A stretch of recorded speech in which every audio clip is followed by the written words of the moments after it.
అయితే నేను ఇచ్చేది ఏంటంటే, నువ్వు నిన్ను అన్నావు కాబట్టి, అంటే ఆల్రెడీ అందరి ముందు నువ్వు చెప్పావు కాబట్టి, నేను అనేది ఏంటంటే, నువ్వు రాసిన బుక్స్ లో టోటల్ సారాంశాన్ని తీసుకుని ఒక 7 పాయింట్లుగా డివైడ్ చెయ్యి.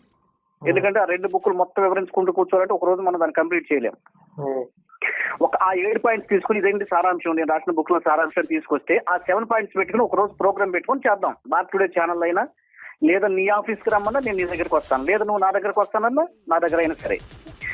టోటల్ గా నువ్వు రాసిన బుక్స్ మీద ఉన్నటువంటి సారాంశాన్ని ఒక 7 పాయింట్లుగా నువ్వు క్రోడీకరించుకొని కూర్చుంటే, నువ్వేం చెప్తున్నావో బైబుల్, నేను వేరే అసలు మత గ్రంథాలు కానీ రాముడు అట్లా, కృష్ణుడు ఇట్లా, లేకపోతే మీ గ్రంథాలు అట్లా నేను అసలు మాట్లాడను.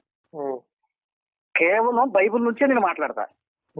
నీకు మరి నేను నిరూపిస్తా. మరి అది ఈ విషయం చెప్పడానికి ముఖ్యంగా నీకు నేను కాల్ చేయమంది. మరి నీకు ఇష్టమైతే ఓకే, నేను చెప్పి నీకు అర్థమైంటది కదా. ఇప్పుడు మీ వెర్షన్ ఏంటి చెప్పండి కరుణాకర్. నేను బుక్స్ ఎలా రాశానంటే, ఒక్కొక్క అంశం తీసుకుని